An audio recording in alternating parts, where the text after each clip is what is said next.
Solution लक्षात येईल तुम्हाला. You know what is solution? What is solution? The homogeneous mixture of two or more components is called solution. That could be solute plus solvent is equal to solution. Simple one.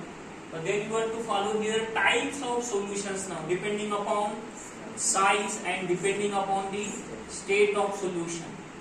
As we know that depending upon size, how many amount of solute dissolved in the solvent determine their size now. Maybe core solution, colloidal solution and true solutions. There are three now. Coarse, colloidal, true. Means what now? याला परत काय सांगतो आपण? Heterogeneous, dispersive आणि बाबांनो homogeneous. तीन प्रकार सांगतो. ठीक आहे? Next one depend upon state.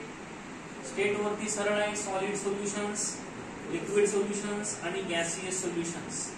आता परत त्याच्यात सॉलिड सोल्युशन्स मध्ये तीन कॅटेगरीज असतील. Solid, liquid, gas. लिक्विड मध्ये परत तीन असतील आणि गॅस मध्ये सुद्धा परत सेमच तीन असतील. Solid, liquid, gas. So depend upon state they have 9 categories now one by one. Then we will follow here solubility means what now? What is solubility? Solute dissolved in the solvent determine solubility. Solute dissolved in solvent determine solubility.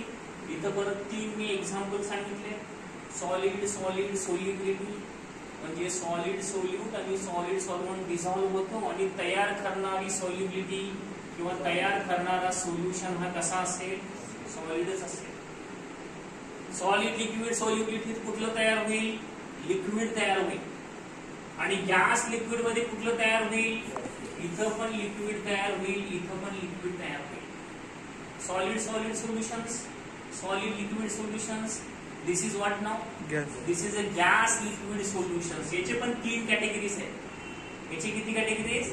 तीन आहेत फक्त. Then now factors affecting on the solubility म्हणजे solute आणि solvent यावेळेस एकमेकांमध्ये dissolve होतात. थोडक्यात काय? सॉलिड आणि सॉलिड, सोल्यूट आणि सॉल्व्हंट डिझॉल्व्ह होतील. त्याच्यावर कुठला कुठला फॅक्टर इम्पॅक्ट करतो बाबांनो? पहिला आहे नेचर. दिलेल्या कंपोनंटचं नेचर काय असेल किंवा घेतलेले जे पदार्थ आहेत सोल्यूट आणि सॉल्व्हंट त्यांचं नेचर काय असेल. टेम्परेचरचा इम्पॅक्ट आहे, प्रेशरचा इम्पॅक्ट आहे.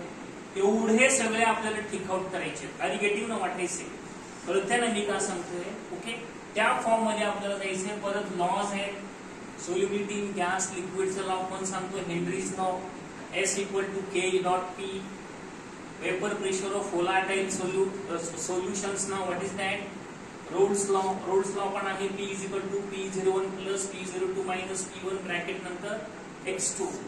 हा कुठला लॉ आहे? एक राउल्स लॉ आणि दुसरा सोल्युबिलिटी गॅस इन लिक्विडचा हेनरीज लॉ. एवढं टिक आउट करायचं आपल्याला. बाकीचं काय असेल तर रिवाइंड करा. ओके. सो